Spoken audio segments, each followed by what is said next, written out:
নমস্কার, আমি অ্যাস্ট্রোলজার সোমনাথ। আমার চ্যানেল ডেসটিনিতে আপনাদেরকে স্বাগত জানাচ্ছি। আরও একবার হস্তরেখা সংক্রান্ত একটি তথ্যমূলক ভিডিও নিয়ে আপনাদের সামনে হাজির হলাম।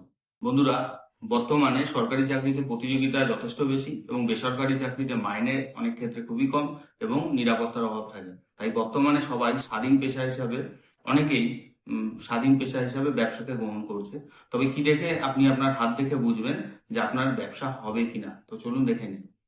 ব্যবসা করতে গেলে আগে বুঝতে হবে যে আমাদের ব্যবসার কারক হলো বুধ এবং এটি হলো আমাদের হাতের বুধের আঙ্গুল। তাহলে এক্ষেত্রে বুধের আঙ্গুল এবং এটি হলো আমাদের বুধের ক্ষেত্র, এটি খুব গুরুত্বপূর্ণ। যদি দেখা যায় যে বুধের আঙ্গুলটি এই যে পাশে রবির আঙ্গুল রয়েছে তার এই পর্ব বা কর পর্যন্ত পৌঁছায়, তাহলে বুঝতে হবে যে বুধের আঙ্গুলটি শুভ রয়েছে। এছাড়া বুধের ক্ষেত্রটি যদি প্রশস্ত হয়, সেটি যদি মাংসল হয় এবং সেখানে যদি এরকম ঊর্ধ্বমুখী রেখা থাকে, তাহলে তা কিন্তু ব্যবসার জন্য শুভ। সর্বোপরি যদি হাতে এরকম একটি সুন্দর ব্যবসার রেখা থাকে, তাহলে সেটি কিন্তু খুব সুন্দর ব্যবসাকে নির্দেশ করে। তাহলে আপনাদের হাতে যদি এরকম রেখা থাকে, তাহলে নিশ্চিতভাবে কিন্তু আপনাদের ব্যবসা হবে।